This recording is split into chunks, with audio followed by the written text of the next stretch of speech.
بسم الله الرحمن الرحيم قل أوحي إلي أنه استمع نفر من الجن فقالوا إنا سمعنا قرآنا عجبا يهدي إلى الرشد فآمنا به ولن نشرك بربنا أحدا وأنه تعالى جد ربنا ما اتخذ صاحبة ولا ولدا وأنه كان يقول سفيهنا على الله شططا وأنا ظننا أن لن تقول الإنس والجن على الله كذبا وأنه كان رجال من الإنس يعوذون برجال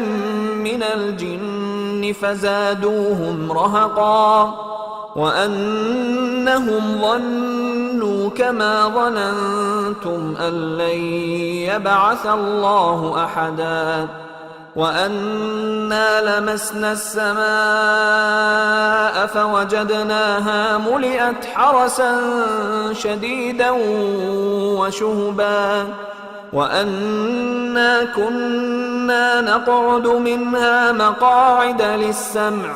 فمن يستمع الآن يجد له شهابا رصدا وأنا لا ندري أشر أريد بمن في الأرض أم أراد بهم ربهم رشدا وأنا منا الصالحون ومنا دون ذلك كنا طرائق قددا وأنا ظننا أن لن نعجز الله في الأرض ولن نعجزه هربا وأنا لما سمعنا الهدى آمنا به فمن يؤمن بربه فلا يخاف بخسا ولا رهقا وأنا منا المسلمون ومنا القاسطون فمن أسلم فأولئك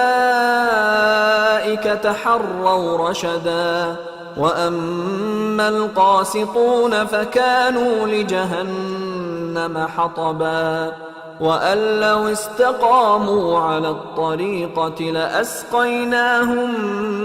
ماء غدقا لنفتنهم فيه ومن يعرض عن ذكر ربه يسلكه عذابا صعدا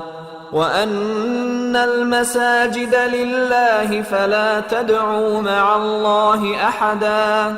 وأنه لما قام عبد الله يدعوه كادوا يكونون عليه لبدا قل إنما أدعو ربي ولا أشرك به أحدا قل إني لا أملك لكم ضرا ولا رشدا قل إني لن يجيرني من الله أحد ولن أجد من دونه ملتحدا إلا بلاغا من الله ورسالاته ومن يعص الله ورسوله فإن له نار جهنم خالدين فيها أبدا حتى إذا رأوا ما يوعدون فسيعلمون من أضعف ناصرا وأقل عددا قل إن أدري أقريب ما توعدون أم يجعل له ربي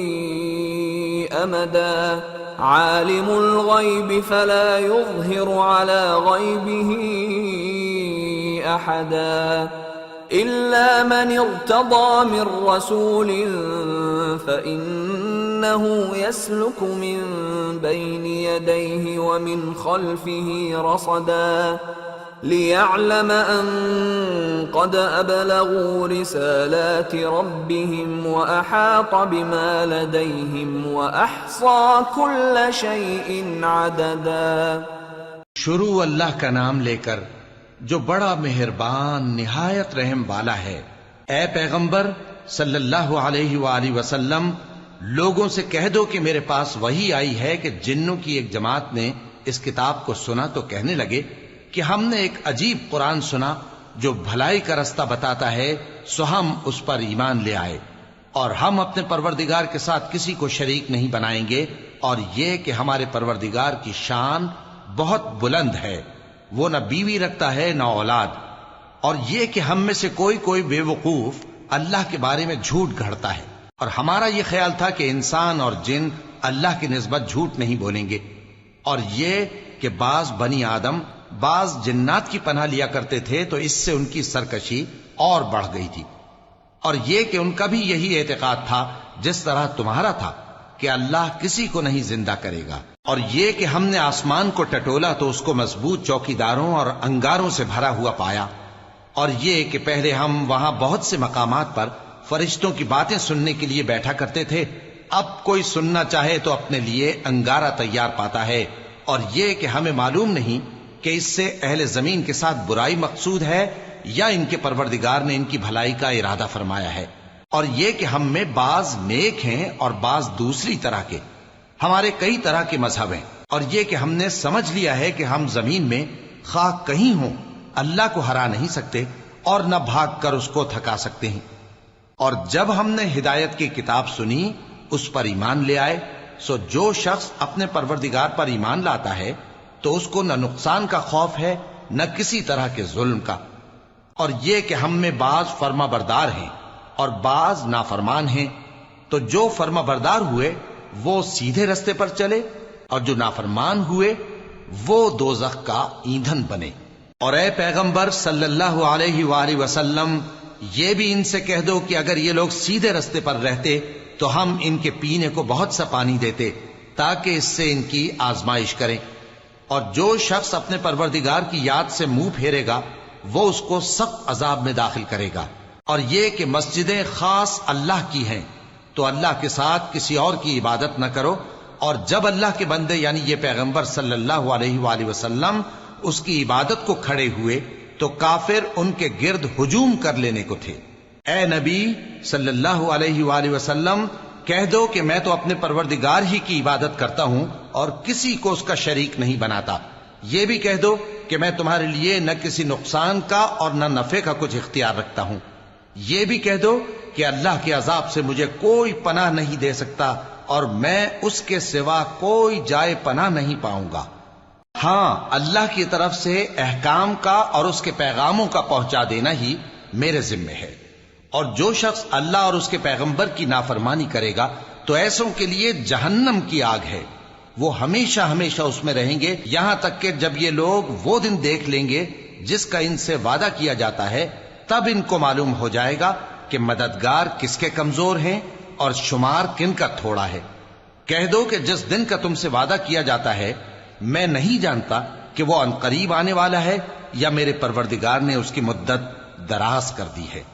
وہی غیب کا جاننے والا ہے، سو کسی پر اپنے غیب کو ظاہر نہیں کرتا، ہاں جس پیغمبر کو پسند فرمائے اور اس کو غیب کی باتیں بتا دے تو اس کے آگے اور پیچھے نگہبان مقرر کر دیتا ہے تاکہ معلوم فرمائے کہ انہوں نے اپنے پروردگار کے پیغام پہنچا دیے ہیں. اور یوں تو اس نے ان کی سب چیزوں کا ہر طرف سے احاطہ کر رکھا ہے اور ایک ایک چیز گن رکھی ہے.